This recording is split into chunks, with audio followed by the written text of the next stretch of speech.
Hi అండి. Welcome to our channel. ఈరోజైతే health and well being సంబంధించి ఇంపార్టెంట్ క్వశ్చన్స్ అయితే మీతో షేర్ చేస్తా అండి. హెల్త్ అండ్ వెల్ బీయింగ్ అంటే ఆరోగ్యము మరియు శ్రేయస్సు అంటే క్షేమం అనే అర్థమైతే వస్తుందండి. ఇందులో హెల్త్కి సంబంధించి బెనిఫిట్స్ ఏంటి, physical fitness, physical being, sports గురించి అన్నిటి గురించి అయితే ఇందులో ఇంక్లూడ్ అయి ఉంటుందండి. పేపర్ అయితే 35 మార్క్స్ పేపర్ అండి. క్వశ్చన్స్ అయితే వచ్చేసి 3 రాయాలా, 3 into 5 15 మార్క్స్. లాంగ్ క్వశ్చన్స్ అయితే 2 రాయాలా, 2 into 10 20 మార్క్స్. టోటల్ అయితే 35 మార్క్స్ అండి. బీఎడ్ 4th సెమ్కు సంబంధించి అయితే ఇంపార్టెంట్ క్వశ్చన్స్ అయితే ఇప్పుడు డిస్కస్ చేస్తా మీతో. పేపర్ వచ్చేసి అయితే 35 మార్క్స్ అండి. 1.5 hour అయితే ఎగ్జామ్ ఉంటుంది. ఫస్ట్ యూనిట్ కి సంబంధించి క్వశ్చన్స్ అయితే ఇప్పుడు చూద్దాం. Who is said to be healthy person, explain briefly. Or what is health, write the importance of health అని అయితే ఇచ్చారు కదండి. ఆరోగ్యవంతుడు అని ఎవరిని అంటారు, క్లుప్తంగా వివరించండి. లేదా ఆరోగ్యం అంటే ఏమిటి, ఆరోగ్యం యొక్క ప్రాముఖ్యత గురించి రాయండి అని అయితే ఇచ్చారు కదండి. క్వశ్చన్ అయితే హెల్తీ పర్సన్ అని ఎవరిని అంటారండి? కేవలం వ్యాధి లేకపోవడం మాత్రమే కాదండి, అతనికి సంపూర్ణమైన శారీరక, మానసిక మరియు సామాజిక శ్రేయస్సును అనుభవించే వ్యక్తినే మనం ఆరోగ్యమైన వ్యక్తిగా అనుకుంటామండి. సో ఆరోగ్యమైన వ్యక్తికి ఏమేమి అవసరం అండి మనకు తెలిసి అంటే పోషణ ఉండాలి, వ్యాయామం ఉండాలి, దాంతో పాటు సరైన నిద్ర ఉండాలి, మానసిక ఆరోగ్యం ఉండాలి. ఇవన్నీ ఆరోగ్యమైన వ్యక్తికి అయితే ఇవి అవసరం అండి. ఆరోగ్యమైన వ్యక్తికి శారీరకంగానైతే బాగుండాలి అంటే ఫుడ్ తీసుకోవాలి, వెజిటేబుల్స్ తీసుకోవాలి, మంచి నట్స్, ఫ్రూట్స్ ఇలాంటివి తీసుకుంటేనైతే శారీరకంగానైతే మంచి ఫిట్నెస్ అయితే ఉండొచ్చు. అలాగే మానసికంగానైతే సాధారణ జీవిత ఒత్తిళ్లను ఎదుర్కోవచ్చు, అలాగే సామర్థ్యాలను గుర్తించవచ్చు ఈజీగా, మానసిక ఆరోగ్యాన్ని అయితే ఈజీగా కాపాడుకోవచ్చు అండి. ఆరోగ్యమైన వ్యక్తికి అయితే ఉన్న లక్షణాలు అయితే ఇవి. ఇలా రిలేటెడ్ కి సంబంధించి మ్యాటర్ రాస్తే సరిపోతుందంటే ఆటోమేటిక్ గా మార్క్స్ అయితే పడతాయి. ఈ క్వశ్చన్ కి అయితే ఆన్సర్ రాసేటప్పుడు అయితే హెడ్డింగ్స్ అయితే మెన్షన్ చేయండి. దానికి సంబంధించిన శారీరక, మానసిక, ఫుడ్ గురించి కానీ అట్లా నిద్ర గురించి, వ్యాయామం గురించి, న్యూట్రిషన్ అని హెడ్డింగ్స్ అయితే అట్లా పెట్టండి. ఓకేనా? క్వశ్చన్ అయితే చూద్దాం. What do you understand by the term differently abled children or described the health needs of differently abled children? ఏ విధంగా అయినా క్వశ్చనింగ్ అనేది ఇవ్వచ్చండి. ఇదే క్వశ్చన్ ని ఇట్లా కూడా ఇస్తున్నాడు. Mention the health needs of children and adolescent including differently abled children. అంటే ఒక్కొక్కసారి అడలోసెంట్ అని ఇచ్చినా, చిల్డ్రన్ ఇచ్చినా కానీ సేమ్ అదే క్వశ్చన్ అండి. క్వశ్చనింగ్ విధానం అనేది ఒక్కొక్కసారి ఒక్కొక్క రకంగా క్వశ్చనింగ్ అనేది ఇస్తాడు, కన్ఫ్యూజ్ కాకండి. తెలుగులో చూసినట్టయితే పిల్లలు కౌమార దశలో ఉన్నవారు మరియు విభిన్న సామర్థ్యాల గల పిల్లల యొక్క ఆరోగ్య అవసరాలను అయితే వివరించండి అని అయితే తెలుగులో ఉంది అండి. దీని గురించి అయితే పిల్లలు మరియు కౌమార దశలో ఉన్న వారి యొక్క అవసరాలు ఏంటి అనేది అయితే ఈ క్వశ్చన్. పిల్లలకైతే ఫస్ట్ ఏం అవసరం అండి? ఫస్ట్ ఆఫ్ ఆల్ అయితే పోషణ అవసరం, దాంతో పాటు శారీరకంగా బాగుండాలి, దాంతో పాటు మానసిక ఆరోగ్యం పట్లనైతే ఇంట్రెస్ట్ చూపించాలి పిల్లలకైతే. ఫస్ట్ పోషకమైన ఆహారం అయితే తీసుకుంటాం కదా, అందులో ఏమేమైతే ఫస్ట్ ఉండాలి అంటే కార్బోహైడ్రేట్స్, ప్రోటీన్స్, ఫ్యాట్స్, విటమిన్స్ ఇలాంటివి అయితే ఉండేటట్లు చూడాలి. వాళ్ళకి కావాల్సిన బ్యాలెన్స్డ్ డైట్ ఇచ్చినప్పుడే వాళ్ళకి కావాల్సిన శక్తి అయితే అందుతుంది కదా, దాంతోపాటు ఇమ్యూనిటీ పవర్ పెరుగుతుంది. ఒక పిల్లవాడుకి బలంగా ఆరోగ్యంగా ఉంటాడు కదండి, అతనికి ఇమ్యూనిటీ పవర్ ఎక్కువ ఉంటే ఏమైనా డిసీజ్ వచ్చినా అంటే ఫీవర్, కఫ్ అట్లా ఎలాంటి ఏదైనా వచ్చినా కానీ వ్యాధి కారకాలతో తొందరగా ఈజీగా పోరాడగలిగి అయితే వెంటనే క్యూర్ అయ్యడానికి అయితే ఛాన్సెస్ ఉంటాయండి. దాంతో పాటు తగినంత నిద్ర ఉండాలి, వ్యాయామం ఉండాలి. ఇలాంటివి అయితే ఒక మంచి పిల్లవానికి అయితే అవసరము. దాంతో పాటు అంటువ్యాధుల నుండి రక్షించడానికి అయితే టీకాలు వేయించాలండి. వ్యాక్సిన్స్ వేయించడం వల్ల పోలియో, మిజిల్స్, క్షయ వ్యాధి అలాంటి నుండి అయితే రక్షించవచ్చు పిల్లల్ని. ఇలా సింపుల్ గా రాసినా గానీ దానికి రిలేటెడ్ రాస్తే సరిపోతుందండి. క్వశ్చన్ కి ఆన్సర్ అయితే ఇలా రాయొచ్చు. థర్డ్ క్వశ్చన్ అయితే చూద్దాం. Explain the concept of health and describe the dimensions of health అండి. ఎలా అడిగినా same. What are various dimensions and determinants of health or holistic concept అండి. ఆరోగ్యం అనే భావనను వివరించండి, ఆరోగ్యం యొక్క కోణాలను వివరించండి. తెలుగులోనైతే దీని యొక్క ఎక్స్ప్లెనేషన్ అయితే చూద్దాం, దేని గురించి రాయాలి అని అయితే. ఆరోగ్యం అనేది అయితే జీవ సంబంధమైన మరియు ఎమోషనల్గా ఉంటుంది, మానసికంగా, సామాజికంగా, పర్యావరణంగా అండ్ ఆధ్యాత్మికంగా కూడా ఆరోగ్యం అనేది ఇన్ని కోణాల రూపకంగా ఉంటుంది. దీనికి రిలేటెడ్గా రాస్తే సరిపోతుందండి. కాన్సెప్ట్ ఫస్ట్ రాసేసి తర్వాత ఇన్ని రకాలుగా ఉంటుందని రాస్తే సరిపోతుంది క్వశ్చన్కి అయితే ఆన్సర్. ఫోర్త్ క్వశ్చన్ అండి, what is the safety and security measures to be taken in schools to prevent disasters inside and out side the schools? అదే విధంగా write about disaster in and out side of schools, it's preventions and treatment during the disaster. Mention various disasters inside and out side the school. Discuss about the safety and security aspects in school.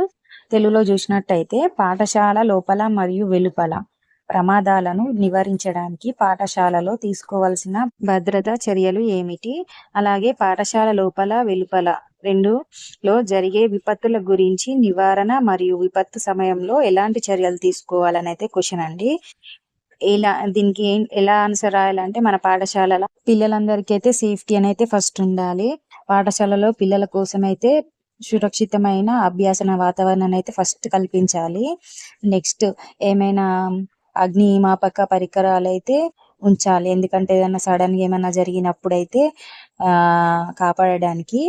Next మన సైన్స్కి సంబంధించి laboratories ఉంటాయి కదా, కెమిస్ట్రీకి సంబంధించిన chemicals అట్లాంటి వాటి నుండి కూడా హార్మ్ఫుల్ కాకుండా పిల్లల్ని సేఫ్టీగానైతే ప్రికాషన్స్ అయితే తీసుకోవాలి ముందు జాగ్రత్తగా. అవుట్ సైడ్ నుండి అయితే అనుకోకుండా ఏమైనా విపత్తులు వస్తాయి కదా, ఫోల్స్, ఎర్త్క్విక్స్ అలాంటివి వచ్చినప్పుడు కూడా ముందు జాగ్రత్తగానైతే ఉండాలి, కొంచెం తొందరగా వాళ్ళకి ఇంటిమేట్ చేసేటట్లు. అలాగే స్కూల్లో మనకి రూమ్స్ అనేవి కొంచెం ఫ్రీగా ఉండేటట్లు, గాలి వచ్చేటట్లు పిల్లలకు, అలాగే వాష్రూమ్స్ కూడా అందుబాటులో ఉండేటట్లు ఇవన్నీ అయితే మంచిగానైతే కల్పించాలండి. ఇంకా ఇలాంటి మీకు తెలిసిన జనరల్ ఎగ్జాంపుల్స్ రాస్తూ సరిపోతుందండి ఈ క్వశ్చన్కి అయితే. Next question, write the importance of yoga, how it is useful in day life, or what is yoga, describe the importance of yogic practices for healthy living. తెలుగులో చూసినట్టయితే యోగా యొక్క ప్రాముఖ్యతను రాయండి, ఇందులో రోజువారీ జీవితంలో ఎలా ఉపయోగపడుతుంది, అలాగే యోగా అంటే ఏమిటి, ఆరోగ్యకరమైన జీవనం కోసం యోగాభ్యాసాలను అయితే వివరించిండి అని అయితే క్వశ్చన్ ఇచ్చింది కదా. దీనికి సంబంధించిన అయితే ఎక్స్ప్లెనేషన్ చూద్దాం. మనకైతే మన డైలీ లైఫ్లోనైతే యోగా చేయడం వల్లనైతే చాలా బెనిఫిట్స్ అయితే ఉంటాయని కూడా మనకు తెలుసు, కానీ మనం కొంచెం నెగ్లెక్ట్ చేస్తాం. డైలీ యోగా చేయడం వల్లనైతే హెల్త్ బాగుంటుంది, దాంతోపాటు యాక్టివ్గా ఉంటాం, పీస్ఫుల్గా ఉంటాం, కాన్ఫిడెన్స్ కూడా ఉంటుంది అండి మనకు.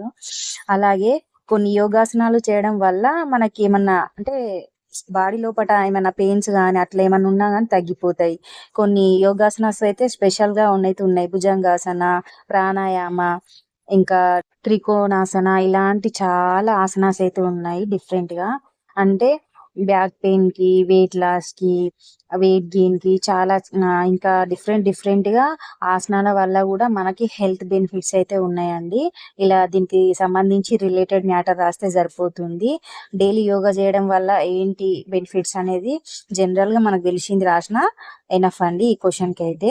నెక్స్ట్ క్వశ్చన్ అయితే, what are the components of physical fitness కి సంబంధించి కాంపోనెంట్స్ ఏంటి, అలాగే explain about factors that influence physical fitness, how can we develop physical fitness అని అయితే క్వశ్చన్ అయితే ఇచ్చారు కదండి. తెలుగులో చూసినట్టయితే శారీరక దృఢత్వానికి కావాల్సిన అంశాలు ఏవి, శారీరక దృఢత్వానికి ప్రభావితం చేసే కారకాలు గురించి వివరించండి అని అయితే ఇచ్చారు కదా. అలాగే మనం శారీరక దృఢత్వాన్ని ఎలా పెంపొందించుకోవచ్చు అని అయితే క్వశ్చన్. అంటే ఫిజికల్ ఫిట్నెస్ అనేది ఏ విధంగా మనము పెంపొందించుకోవచ్చు అయితే చూద్దాం. శారీరక దృఢత్వానికి అయితే ఫస్ట్ ఆఫ్ ఆల్ మంచి పోషణ ఉండాలి, మంచి ఫుడ్, న్యూట్రిషన్ ఫుడ్ తీసుకోవాలి, విటమిన్స్, ఫ్రూట్స్, నట్స్ ఇలాంటివి అయితే మంచి ఫుడ్ తీసుకోవాలి, అప్పుడే మనం ఫిజికల్గా ఫిట్నెస్గా ఉంటాము. అలాగే శారీరక వ్యాయామం, దాంతోపాటు విశ్రాంతి ఉండాలి తగినంత, అప్పుడే ఫిజికల్గా ఫిట్నెస్గా ఉంటాము. ఫిజికల్గా ఫిట్నెస్గా ఉన్న వాళ్ళైతే బలంగా, వేగంగానైతే వర్క్ చేయగలుగుతారు. అంటే మనం రోజువారీ పనులు చేస్తాం కదా, అప్పుడు అలసట లేకుండా వాళ్ళు చురుకుగా ఉత్సాహంగా అయితే చేయగల సామర్థ్యం అయితే ఉంటుంది. మనం ఫిజికల్గా ఫిట్నెస్ లేకపోతే కొంచెం ఏమన్నా వర్క్ కొంచెం హెవీ ఏమైనా వెయిట్ లావడితేనే అలసిపోతాం, వాళ్ళు అట్లా అలసిపోరు. సో ఇలా బెస్ట్ ఎగ్జాంపుల్స్ జనరల్గా రాసిన ఈ క్వశ్చన్కి అయితే సరిపోతుంది. క్వశ్చన్కి సంబంధించి రిలేటెడ్ హెడ్డింగ్స్ పెట్టి హైలైట్ చేయండి, సరిపోతుంది. Next question, write about different types of games and their significance. What are games and sports? What is their impact on health? Explain the needs, importance and the impact of games and sports on health. ఏ విధంగా ఇచ్చినానైతే same question అండి. Games and sports అనేది health పైన ఎలా ప్రభావం చూపిస్తుంది అనైతే question. అలాగే వివిధ రకాల ఆటలు మరియు వాటి ప్రాముఖ్యత గురించి రాయండి అన్న. ఆటలు మరియు క్రీడలు అంటే ఏమిటి? ఆరోగ్యంపై వాటి ప్రభావం ఎలా పడుతుందంటే ఏమిటి? ఆరోగ్యంపై గ్రామీణ క్రీడలు మరియు వాటి ప్రాముఖ్యత ప్రభావం గురించి వివరించండి. ఎలా అడిగిన అయితే సేమ్ క్వశ్చన్ అండి. దీనికి సంబంధించి ఏం రాయాలి అంటే గేమ్స్, మీకు తెలిసిన గేమ్స్ గురించి అయితే రాయండి అండి. డిఫరెంట్ టైప్స్ ఆఫ్ గేమ్స్ ఉంటాయి కదా, ఇండోర్ గేమ్స్, అవుట్డోర్ గేమ్స్ గురించి అయితే రాయండి. ఇండోర్ గేమ్స్ ద్వారానైతే మన మేధో శక్తి అయితే పెరుగుతుందండి. ఏంటి అంటే చెస్ ఆడడం వల్ల, క్యారము ప్లస్ అబాకస్ అలాంటివి ఆడడం వల్ల మనకు ఇంప్రూవ్మెంట్ ఉంటుంది. అలాగే అవుట్డోర్ గేమ్స్ ఆడడం వల్ల అంటే కబడ్డీ, ఖోఖో, రన్నింగ్, ఇంకా వాలీబాల్ లాంటివి ఆడడం వల్ల మనం ఫిజికల్ ఫిట్నెస్గా ఉండొచ్చు, అలాగే యాక్టివ్ ఉంటాము. బాడీ అనేది హెల్త్ పరంగా బాగుంటుంది. మీకు తెలిసిన గేమ్స్ అన్ని హెడ్డింగ్స్ పెట్టేసి దానికి సంబంధించిన మ్యాటర్ రాసేస్తే సరిపోతుందండి. ఈ క్వశ్చన్కి అయితే రిలేటెడ్గా రాస్తే సరిపోతుంది. Next question, what is immunization and first aid? ఇదైతే షార్ట్ క్వశ్చన్కి అయితే వస్తుందండి. రోగ నిరోధక ప్రథమ చికిత్స అంటే ఏమిటి అయితే తెలుగులో. దీనికి సంబంధించి క్వశ్చన్ ఎక్స్ప్లెనేషన్ చేద్దాం చిన్నగా. రోగ నిరోధక టీకాలు, వ్యాక్సిన్స్ ఉంటాయి కదండి, అవి వ్యాధి సోకకుండానైతే పిల్లలకి వేస్తాం కదా. వ్యాక్సినేషన్ ద్వారా శరీరానికి రోగ నిరోధక శక్తిని అయితే పెంచొచ్చండి. అలాగే వ్యాక్సినేషన్ ఎందుకు వేస్తారో అంటే పుట్టినప్పుడు ఏదైనా వైరస్ కానీ బ్యాక్టీరియా కానీ సోకకుండా పుట్టిన బేబీకి వేస్తారు. అలాగే 3 monthsకి, 11 monthsకి, 3 yearsకి, 5 yearsకి అలా వేస్తారు కదా. వ్యాక్సినేషన్ అనేది అందుకోసమే వేస్తారండి. దీనికి సంబంధించి ఏమైనా వ్యాక్సినేషన్ నేమ్స్ నీకు తెలిసి ఉంటే అవి రిలేటెడ్గా రాస్తే, జనరల్గా రాసినా సరిపోతుందండి. ప్రథమ చికిత్స గురించి కూడా రాస్తే సరిపోతుంది. Discuss about the physical well being. What is detail the impact of athletics, games and gymnastics on the physical well-being అయితే క్వశ్చన్ అండి. Explain the importance of games and sports for our physical well being. ఏ విధంగా అడిగినా same answer రాయాలి అండి. శారీరక శ్రేయస్సు గురించి రాయండి అయితే తెలుగులో ఇచ్చారు కదా.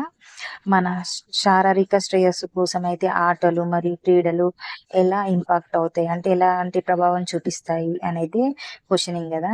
సో శారీరకంగానైతే బాగుండాలి అంటే శారీరకంగా బలంగా హాయిగా ఉండే స్థితిని అయితే శారీరక శ్రేయస్సు అంటారండి. అలాగే శారీరక శ్రేయస్సు కోసం అయితే మంచి పోషకాహారాన్ని తీసుకోవాలి, అలాగే సరైన నిద్ర తీసుకోవాలి, యోగా చేయాలి డైలీ. వ్యాధులు బారిన పడకుండానైతే ఫస్ట్ జాగ్రత్తలు తీసుకోవాలి, అంటే ముందే జాగ్రత్త పడాలన్నట్టు. మనకేమన్నా కొంచెం సిమ్టమ్స్ అలా కనిపిస్తే వెంటనే జాగ్రత్తలు తీసుకోవాలండి. ఇలా దీనికి సంబంధించి రిలేటెడ్గా రాస్తే సరిపోతుందండి. ఇంచుమించు సేమ్గా ఉంటుందండి. దీనికి ఆటలు ఆడాలి, గేమ్స్ వల్ల ఎలాంటి ప్రయోజనాలు ఉంటాయి రాస్తే సరిపోతుందండి ఈ క్వశ్చన్కి అయితే. Next question, explain in detail the psycho social development of on individual అండి. అలాగే ఎరిక్సన్ 8 stages ఆఫ్ డెవలప్మెంట్ అన్న సేమ్ క్వశ్చన్ అండి. ఏ విధంగా ఇచ్చినా కానీ సేమ్ ఆన్సర్ రాస్తే సరిపోతుంది. ఒక వ్యక్తి యొక్క మానసిక సామాజిక వికాసాన్ని వివరంగా వివరించండి అన్న. ఎరిక్సన్ అభివృద్ధి యొక్క 8 దశలు అన్న సేమ్ అండి. అలాగే దానికి సంబంధించిన రిలేటెడ్ ఆన్సర్ రాస్తే సరిపోతుందండి. అందులో హెడ్డింగ్స్ అనేవి రాస్తే సరిపోతుంది. మెయిన్ హెడ్డింగ్స్ హైలైట్ చేస్తూ రాయండి ఆ క్వశ్చన్కి అయితే. నెక్స్ట్ షార్ట్ క్వశ్చన్స్ అండి. న్యూట్రిషన్ గురించి అయితే చూద్దాం.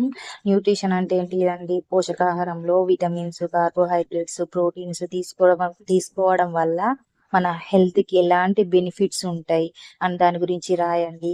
ఏ విటమిన్ దేనికి యూస్ఫుల్ అవుతుంది, అది తగ్గడం వల్ల ఏ డిసీజ్ వస్తుంది, ఏ విటమిన్ అనేది ఎలా ఎంతవరకు యూస్ఫుల్ అవుతుంది అనేది జనరల్గా రాస్తే సరిపోతుందండి. విటమిన్ ఏ అంటే రెటినాల్ అండి. అది ఇంట్లో లభిస్తుంది అంటే వెజిటేబుల్స్, లీఫీ, అలాగే పపాయ, మ్యాంగో, మిల్క్, ఫిష్ ఇందులో లభిస్తుందని. డిసీజ్ అనేది డ్రై ఐ, నైట్ బ్లైండ్నెస్ ఇలాంటివి వస్తున్నాయని ఇట్లా జనరల్గా రాయండి. ఒక్కొక్క విటమిన్కి ఎలాంటి సోర్సెస్ ఉంటాయి, డిసీజెస్ ఉంటాయి అనేది. విటమిన్ డి అంటే క్యాల్సిఫెరాల్, ఇది మిల్క్ ఫిష్లో ఎక్కువ ఉంటాయి. ఇది డెఫిషియన్సీ డిసీజ్ వచ్చేసి రికెట్స్, బౌల్ ఎగ్స్ ఇలాంటివి ఎగ్జాంపుల్స్ రాయండి అండి. అండ్ అలాగే విటమిన్ కే అనేది ఎందులో లభిస్తుందంటే green vegetables, fish, liver, beef, ఎగ్స్లో. అది దేనికి సంబంధించి డిసీజ్ అంటే డెఫిషియన్సీ డిసీజ్ అంటే డిలే ఇన్ బ్లడ్ క్లాటింగ్ అయితే ఇలాంటి ఎగ్జాంపుల్స్ రాస్తూ హైలైట్ చేయండి. Next question, what do you mean by balanced diet? Explain the need and importance of balanced diet in our life అన్న. Write detailed about the dietary requirements of human body for the development of integrated well being అన్న. Next, why is it essential to have diet planning? How does it promote good health? తెలుగులో చూసినట్టయితే, మన జీవితంలో సమతుల్య ఆహారం అంటే ఏమిటి వివరించండి. మానవ శరీర సమగ్ర శ్రేయస్సు అభివృద్ధికి అవసరమైన ఆహార అవసరాల గురించి వివరంగా రాయండి.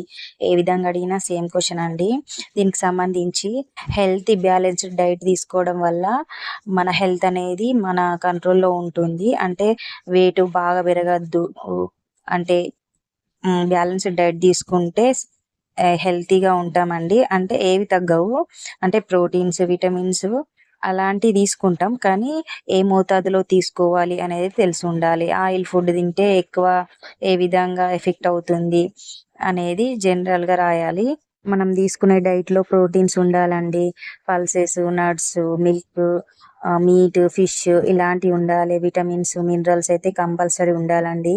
Green leafy vegetables, eggs, milk products ఇలాంటివి అయితే ఉండాలండి. ఇలా మెయింటైన్ చేస్తే హెల్త్ బాగుంటుందని మీకు నచ్చిన విధంగా మీకు తెలిసింది జనరల్గా రాయండి. మార్క్స్ అయితే కంపల్సరీ పడతాయి. నెక్స్ట్ క్వశ్చన్, లాంగ్ క్వశ్చన్ అయితే ఒకటి మిస్ అయిందండి.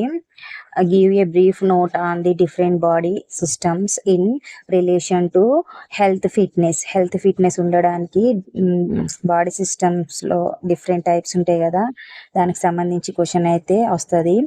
మస్కులర్ స్కెలిటల్ సిస్టమ్ గురించి, అలాగే రెస్పిరేటరీ సిస్టమ్ గురించి, సర్క్యులేటరీ సిస్టమ్ గురించి, నెక్స్ట్ డైజెస్టివ్ సిస్టమ్ గురించి, వీటి గురించి అయితే చూడండి. జనరల్గా మీకు చిన్నప్పటి వెళ్ళి చదువుతున్నారు కదా, అవైతే జనరల్గా చూసుకొని రాయడానికి అయితే వస్తుంది. Next question, physical, emotional, mental changes that occurs during adolescence. కౌమార దశలో ఫిజికల్గా, ఎమోషనల్గా, మెంటల్గా ఎలాంటి చేంజెస్ వస్తాయి అనేది అయితే జనరల్ క్వశ్చన్ అండి. ఇది కూడా మీరు ఒకసారి చూసుకోండి. Next question, how do you preserve food values while cooking? అంటే మనం వంట చేసేటప్పుడు ఆహార విలువలను ఎలా కాపాడుకోవాలి, అంటే ఏ విధంగా వంట చేస్తే ప్రోటీన్స్ అవన్నీ ఎక్కువ ఆవిరి కాకుండా ఉంటాయి, ఎలాంటి ప్రికాషన్స్ తీసుకోవాలని జనరల్గా రాయండి, సరిపోతుంది. Next question, write about indigenous and modern waves to preserve food. అంటే ఆహారాన్ని నిల్వ చేసే దేశీయ మరియు ఆధునిక పద్ధతుల గురించి రాయండి. అయితే అందులో స్టెప్స్ ఉంటాయి కదా, కంపల్సరీ మెన్షన్ చేయండి. డ్రైయింగ్, ఫార్మెంటేషన్స్ అలా హెడ్డింగ్స్ ఉంటాయి కదా, అవి మాత్రం కంపల్సరీ మెన్షన్ చేయండి, సరిపోతుంది. And next, what is mall nutrition? పోషకాహారం వల్ల ఎలాంటి లోపం వస్తుంది, అలాగే దానికి తగిన కారణాలు ఏంటి అనేది రాస్తే సరిపోతుంది. ఇవైతే ఇంపార్టెంట్ క్వశ్చన్స్ అండి. ఇంకా మీకు ఏమైనా ఇంపార్టెంట్ క్వశ్చన్స్, మీకు ఓన్గా అనిపించిన క్వశ్చన్స్ కూడా చదవండి, హెడ్డింగ్స్ చూసుకొని వెళ్ళండి. ఈ సబ్జెక్ట్కి సంబంధించి టాపిక్స్ అన్నీ రిలేటెడ్గా ఉంటాయండి, సేమ్ ఉంటాయి మొత్తం. ఈ వీడియో నచ్చితే మాత్రం లైక్ చేయండి, కామెంట్ చేయండి, ఖచ్చితంగా సబ్స్క్రైబ్ చేయండి. Thank you for watching.